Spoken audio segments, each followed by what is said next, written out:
Buenas noches, mi nombre es Angie Vargas y junto con mi compañero Belisario Márquez y Lorena Rubio vamos a hablarles sobre la evolución del estudio del currículo como disciplina. Bueno, empezamos por saber cuál es el significado de currículo. Al momento de definir esta palabra no hay una unanimidad. Cada persona la define de acuerdo a sus experiencias y existen varias definiciones para esta palabra. Existieron varios pedagogos al momento de definir la palabra currículo. Uno de ellos es el pedagogo británico Lawrence Steinhaus, quien trató de promover un papel activo de los docentes en la investigación educativa y curricular de desarrollo. Además, ayudó a desarrollar métodos innovadores para impartir clases a alumnos de secundaria. Él fue muy influyente en los años 1960 y 1970.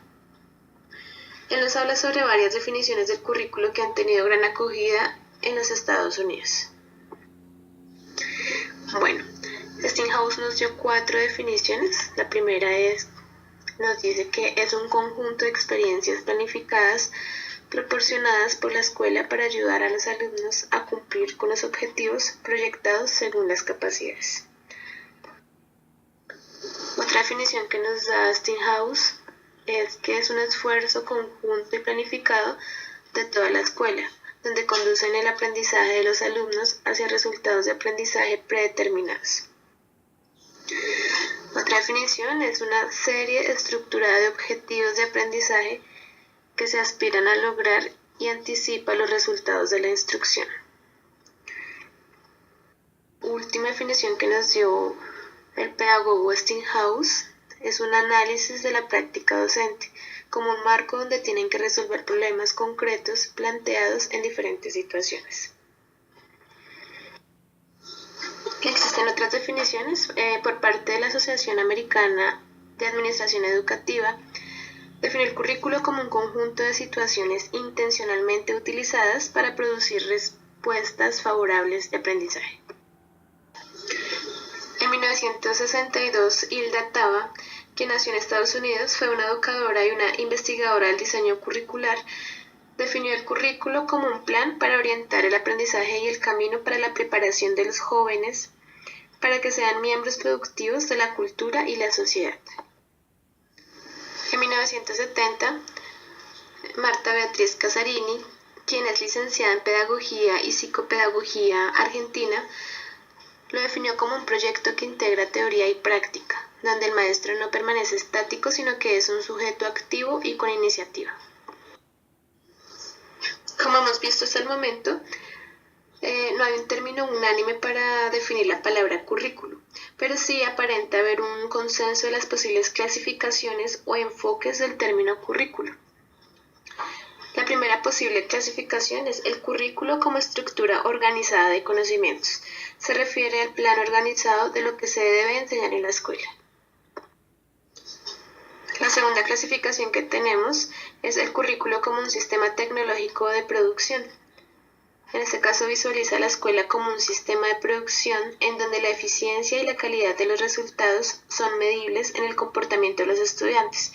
Constituye el mejor indicador para evaluar la calidad del currículo y se enfatiza como una forma estructurada de alcanzar los objetivos de aprendizaje. La tercera clasificación es el currículo como conjunto de experiencias de aprendizaje. Considera las experiencias de aprendizaje del estudiante como el centro de la planeación curricular. Según esta clasificación, el currículo debe preocuparse por el desarrollo de experiencias de aprendizaje que tomen el desarrollo físico, cognitivo, emocional, moral y social del estudiante. Surge la pregunta: ¿cómo debemos enseñar? ¿Con qué actividades el niño o el estudiante aprende más? ¿Cómo aprende el alumno de acuerdo a sus etapas de desarrollo psicosocial? Pues es diferente enseñarle a un niño pequeño que a un adolescente.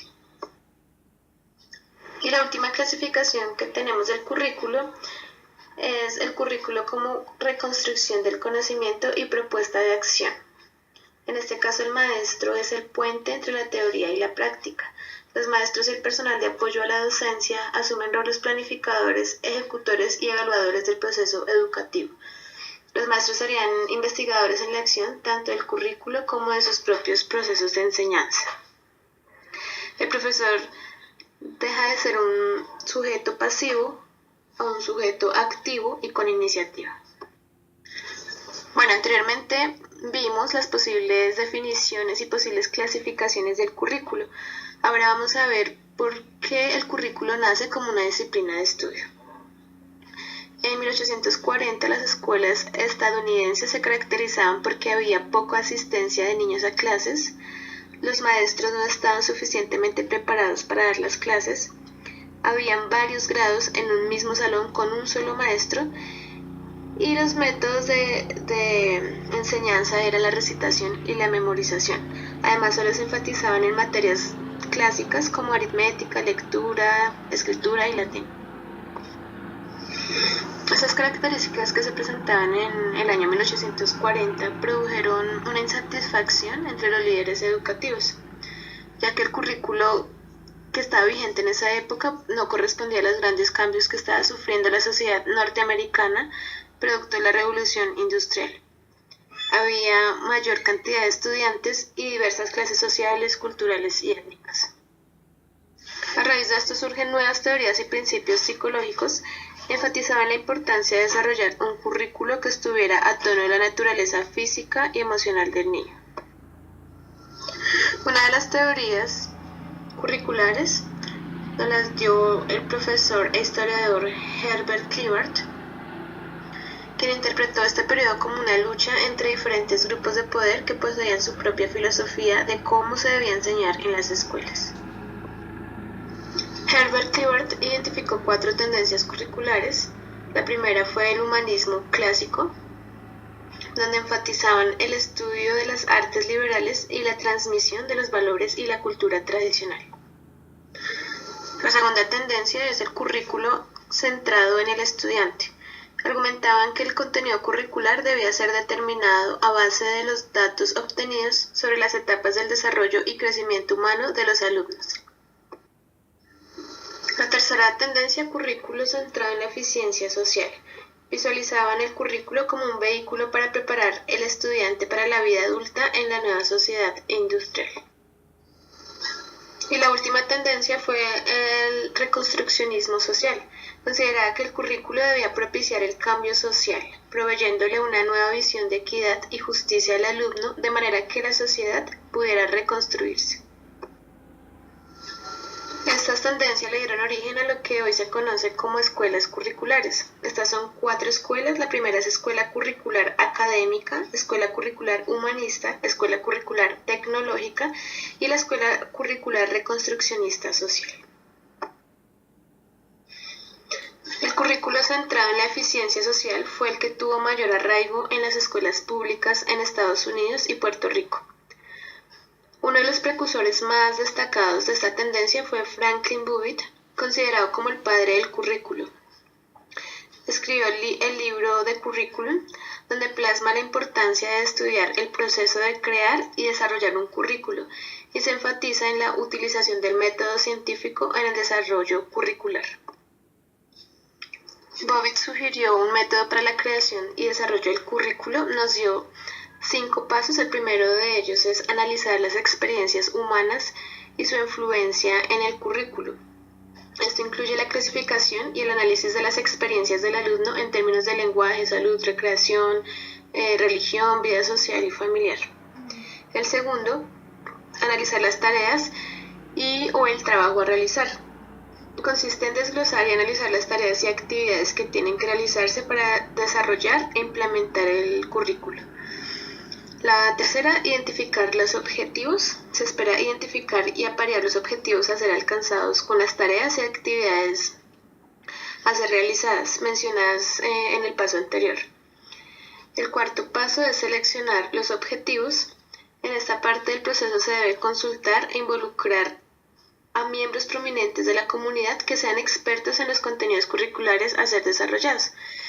Y el último paso es la planificación final, que consiste en detallar y organizar todas las actividades y experiencias requeridas para alcanzar los objetivos propuestos, los cuales deben ser acordes a las edades y a los grados de los alumnos. En esta etapa es importante que todos deben trabajar en equipo, los padres, profesores, alumnos, todos. Bueno, vamos a hablar de las tendencias curriculares. La mayoría de los pedagogos críticos concuerdan que el currículo está directamente influenciado por intereses políticos, jerarquías, estratificación social, por la cultura y la clase social, que son los que controlan la riqueza económica del país. Recordemos que Puerto Rico y Estados Unidos tienen un fuerte vínculo político y el estudio del currículo de Puerto Rico está fuertemente ligado con el de Estados Unidos. Jane Sick, que es una profesora de la Universidad del Sur de la Florida en Tampa, nos habla sobre 4 eras o etapas curriculares. La primera es la era pretradicionalista, que va de 1890 a 1920, la era tradicionalista de 1920 a 1950, la era reconceptualista de 1960 a 1980 y la era postmoderna crítica de 1980 al presente.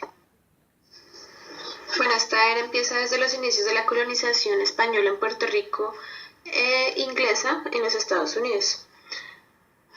Los currículos eran predeterminados por la mayoría de las veces por las autoridades eclesiásticas. La mayoría de las personas que estudiaban eran hombres varones que pertenecían a clases sumamente pudientes. Visualizaban al maestro como la autoridad máxima del saber. Los métodos preferidos eran la memorización y la recitación, y pensaban que la mente del alumno debía estar siempre ocupada todo el tiempo y no había tiempo para la diversión ni el humor. La disciplina en las clases era sumamente rigurosa. Bueno, la era tradicionalista surge por una clase de educadores que se preocupaban por el aparente estado de deterioro en que se encontraba la educación en los Estados Unidos. Esta situación hace que la Asociación Nacional de Educación de los Estados Unidos nombre una serie de comisiones para estudiar la situación de las escuelas elementales, secundarias y los requisitos de admisión a las instituciones a la educación superior. Se concluyó que era importante intensificar el estudio del lenguaje, especialmente la gramática y la aritmética, desarrollo del carácter del alumno de acuerdo a los principios democráticos de la sociedad norteamericana, y se basaban en los planteamientos del filósofo alemán Herbart. Él tenía 5 intereses. El primero es el interés empírico, que hace referencia a la experiencia, a los hechos de la experiencia. El segundo son los intereses especulativos, juicios de valor, intereses simpatéticos, relaciones de amistad, intereses sociales, relaciones con los grupos, y los intereses religiosos, que son relaciones del hombre con respecto a Dios, y estos intereses se deben desarrollar simultáneamente de modo que coordinen entre sí. Esta era surge por una serie de movimientos sociales que se manifestaron en la sociedad estadounidense. En 1960 los estudiantes lesbianas, homosexuales iniciaron movimientos para exigir sus derechos ante las desigualdades económicas y políticas que tenían. Se caracterizó por el énfasis en el diseño, alcance, secuencia, implantación, metodología de la enseñanza, evaluación del currículo prescrito y el surgimiento de la era reconceptualista. Desarrollaron una visión holística de la humanidad y su relación con la naturaleza, y los teóricos curriculares enfatizaron en la creatividad intelectual y la investigación. Y esta era nace porque los posmodernistas rompen con las ideas modernistas que le precedieron, fomentan la descentralización en el control del discurso histórico, científico, religioso y académico, creen en lo relativo, la diversidad, el yo, el placer, el presente, el sentimiento, la estética y el desinterés por lo establecido. Entonces aquí la Iglesia pierde el poder y el dominio sobre la vida de los ciudadanos, cambia de la economía a la producción y de la economía al consumo. Hay una revalorización de la naturaleza y defensa del medio ambiente, se tolera la preferencia sexual y se hace culto a la tecnología. Como conclusión nos podemos llevar que las ideas sobre la educación y el currículo vigente están arraigadas en el pensamiento modernista. El objetivo de la educación consiste en transmitirle conocimiento científico, en formar un ser humano supuestamente racional autónomo y en moldear a los ciudadanos de una sociedad democrática y representativa.